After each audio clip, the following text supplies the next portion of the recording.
Frontal sinusitis.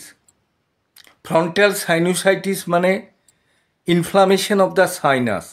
এক্ষেত্রে কি হয় যে ধরুন আপনার নাক দিয়ে জল পড়ছে, হাঁচি হচ্ছে, হঠাৎ জল পড়াটা বন্ধ হয়ে গেল, হাঁচিও থেমে গেল, সর্দিটা আস্তে আস্তে বসতে লাগলো, জমতে লাগলো, গলা খাঁকড়ানি দিল, উঠছে না, অসহ্য মাথার যন্ত্রণা, মাথা নিচু করা যাচ্ছে না, সকালের দিকে নাক ঝাড়তে গেলে পুঁজের মতো সর্দি আসছে, 2-3 দিন পেরিয়ে গেলে অনেক সময় দেখা যাচ্ছে নাক ঝাড়ার সময় রক্তও আসছে।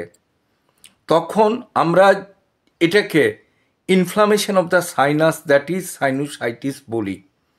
এক্ষেত্রে আপনি কি করে বেরিয়ে আসতে পারবেন? যদি আপনি গরম জলের ভেপার নেন, একটা হাঁড়িতে গরম জল রেখে ভাপটা যদি আপনি গামছা চাপা দিয়ে নেন, 1 মিনিট নিলেন, 1/2 মিনিট বাইরে রাখলেন, সর্দিটা কিন্তু নরম হয়ে যাবে এবং সেটা নাক দিয়ে বা গলার কাছে এসে বসে আপনি কফটা ফেলতে পারবেন এবং সর্দিটা প্রচণ্ড গন্ধ থাকবে এবং নিজেরই একটা অস্বস্তি বোধ হবে।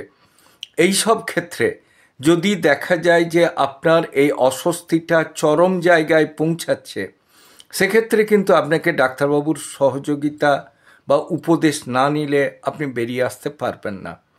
এক্ষেত্রে হোমিওপ্যাথি মেডিসিন ক্যালিবাইক্রোম খুব ভালো কাজ করে, পুরনো সর্দি গলিয়ে দিয়ে বের করে দেয়। বেলেডোনা বা স্যাঙ্গুইনিরিয়া ক্যান ভালো কাজ দেয়, অথবা রাস্টাক্স পোটেনশিও কাজ দেয়। তবে আপনি কোনো কিছু নিজে না জেনে, ওষুধের নাম জেনে সেটা ব্যবহার না করে কোনো ডাক্তারবাবুর সাথে যোগাযোগ করে খেলে আপনি ভালো উপকার পাবেন।